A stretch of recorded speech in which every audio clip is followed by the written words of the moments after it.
All right, step with me into the dark, candlelit corridors of history, where the flicker of a torch could just as easily reveal an assassin's blade as it could a loyal friend. Welcome to this explainer. We're skipping all the usual pleasantries today because, frankly, we have a ton of ground to cover. We are diving deep into the anatomy of treason, uncovering those truly chilling moments across history where trust wasn't just some minor political miscalculation, it was literally the deadliest weakness a ruler could possibly have. Okay, let's dive right in. Does this shadowed Scottish castle feel a bit familiar? Well, it absolutely should. Do you know the real history behind pop culture's most famous betrayals? Like, if you've ever watched the infamous Red Wedding in Game of Thrones and thought, wow, that's just the really dark imagination of a fiction writer, you might want to think again. The absolute most horrifying fictional betrayals, they are ripped straight from the blood-soaked stones of reality. And that nightmare started in a way captured perfectly by the Auchinleck Chronicle, which simply states, the Douglas brothers were put to deed. This was the Black Dinner of 1440.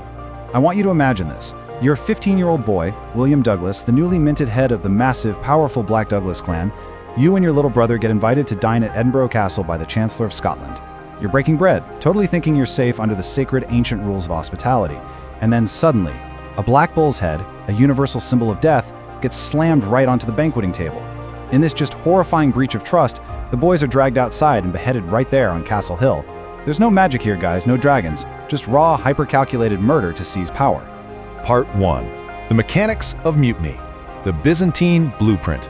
We're going to move from that raw Scottish violence over to an empire where betrayal was, honestly, elevated to an art form. Now, what's really wild to me is the sheer scale of treason in Byzantium. We're looking at a massive 1,000-year span here, and a full 33% of senior emperors basically took the throne through force, intrigue, or just outright assassination. Another third needed some seriously heavy-hitting backers to pull it off, and only a third managed your standard, normal dynastic succession. So, to put that into perspective, if you were sitting on the Byzantine throne, your odds of getting a dagger in the back were practically 50-50. So how did they actually pull this off? Usurpation usually fell into three highly structured buckets: military interventions, uprisings right in the streets, and your intimate, classic palace coups. And the most common one? For sure, military intervention, which successfully produced 23 usurpers. You'd have these generals stationed outside the capital who would just march inward, totally weaponizing the exact same armies they swore to protect the empire with. So the really crucial question is, how do they justify it? How do you commit literal treason and still manage to look like the good guy? Well, the Byzantines actually developed this concept that historians call meritocratic usurpation. They genuinely bought into this idea that if an emperor failed to uphold, moral and administrative norms, overthrowing him wasn't actually treason, it was a moral crusade. You are rescuing the state. Treason was literally rebranded as a civic duty. But, you still had to wash the blood off your hands at the end of the day. So, these successful usurpers would engage in these highly choreographed, almost bizarre rituals of repentance to get the public back on their side. I'm talking literally crying in public to show how remorseful they were, throwing money at massive charitable works, or doing this thing called the tonsure. That's where they'd mercifully shave their defeated rival's head and exile them to a monastery instead of just, murdering them. It was pretty much the ultimate historical PR spin on political backstabbing. Part 2. Stolen crowns, bloodlines, and chaos. Because what happens when that betrayal is entirely internal, when the dagger belongs to your own family? Welcome to a period literally known as the Anarchy. So back in 1127, these English lords swore a super sacred oath to Empress Matilda, promising to support her as the first female monarch. But the absolute second her father died in 1135, her cousin Stephen just races to London and seizes the throne for himself, and what followed was this dizzying, incredibly brutal back-and-forth civil war, where lords would just repeatedly break their oaths of fealty whenever it financially or politically suited them. Law and order completely collapsed. Chroniclers at the time actually wrote that Christ and his saints were asleep, while the whole country basically burned to the ground. And the family backstabbing certainly didn't end there. Take the chilling 1483 disappearance of the princes in the Tower. We've got the 12-year-old King Edward V and his younger brother, who just completely vanished within the walls of the Tower of London. Now sure, the traditional theory points a very firm finger at Richard III, ruthlessly eliminating his own nephews so he could take the crown. But wait, historians also point out that Henry VII, the tutor who ultimately defeated Richard, had an equally calculated motive to want those boys dead, so he could retroactively blame his rival. In the halls of absolute power, absolute ambition means absolutely no one is safe, not even kids. Part 3. The Price of Vengeance. Count Julian's Betrayal. You see, not all betrayals are born from this deep desire to just wear a crown. Some are born from profound personal trauma and a thirst for revenge that just cannot be quenched. Let's talk about Count Julian. He was a fiercely loyal Visigoth commander, right up until King Rodrigo abused Julian's own daughter Florinda at court. Outraged doesn't even begin to cover it. But Julian didn't just assassinate the king in a fit of rage. He initiated this terrifyingly methodical destruction of the entire kingdom. He secretly allied with the Muslim ruler Musa down in North Africa. He facilitated a massive invasion force. And he even manipulated King Rodrigo's political rivals to desert him right at the critical Battle of Guadalete. Julian completely weaponized his own enemies just to punish the one man who wronged his family. And the result? Absolute total collapse.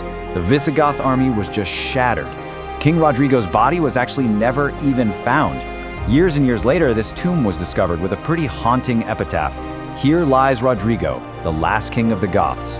As for the battlefield, only his horse, some silken clothes, and his crown were found just sitting there abandoned in the mud by the riverbank. Think about that for a second. One man's betrayal, fueled entirely by personal vengeance, literally ended an entire kingdom. Part 4. The Final Betrayal, the Fall of the Romanovs.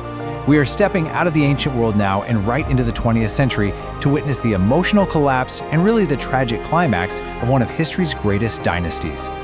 Just look at that number, 17 months.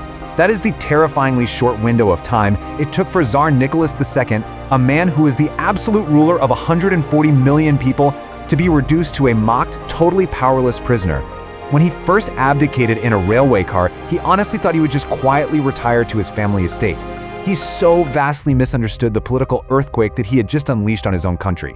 The Romanovs were basically swallowed up by this sequence of devastating, compounding betrayals. First, they were publicly abandoned by their own royal blood. King George V of England, Nicholas's first cousin, who looked so much like him they were practically twins, coldly denied them asylum just to avoid political fallout back at home.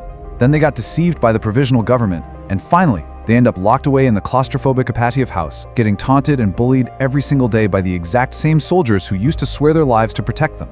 Yet, right in the middle of this living nightmare, Tsar Nicholas penned this incredibly heart-wrenching diary entry in May of 1918. He had been temporarily separated from his kids, and he wrote, "What immense joy it was to see them again and to hold them in my arms." It's just this incredibly sharp contrast, right?